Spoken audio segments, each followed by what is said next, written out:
নমস্কার বন্ধুরা, আমি চলে এসেছি তোমাদের আইপিএলে আর একটা আপডেট দিতে। তো যাই হোক, কালকে যে ম্যাচটা হলো Sunrisers Hyderabad versus royal Challengers Bangalore, ম্যাচটা হায়দ্রাবাদ হারলো কোথায়? আমার মতে বলে হায়দ্রাবাদ সেখানেই হেরেছে যেখানে নীতিশ রেড্ডিকে দিয়ে কিনা ফার্স্ট ওভার করেছে, যেখানে তোমার হাতে ডেভিড পায়েন বোলার রয়েছে, মালিঙ্গা বোলার রয়েছে।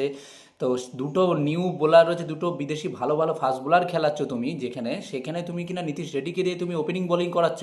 কোনো মানে হয় যে সেট হতে দিলে আরসিবির ব্যাটসম্যানদের, বিশেষ করে বিরাট কোহলি এবং দেবদত্ত পাডিক্কালই ম্যাচটা শেষ করে দিয়েছে আমার মনে হয়। এখানে অন্য কোনো কারোর অবদান শেষের দিকে ছিল না। আমি বলবো প্রথম দিকে দেবদত্ত পাডিক্কাল যা খেলেছে, দেবদত্ত পাডিক্কালই ম্যাচটা জিতিয়ে দিয়েছে আরসিবির হয়ে।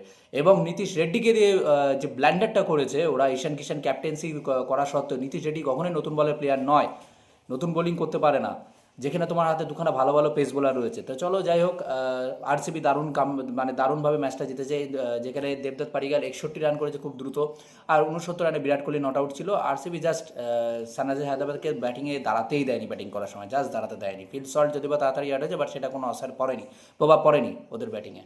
তো যাই হোক, আমি বলবো সানরাইজার্স নিজের দোষেই হেরেছে, এবং যদিও বা আরসিবি খুব ভালো খেলেছে, দেবদত্ত পাডিক্কাল অসাধারণ।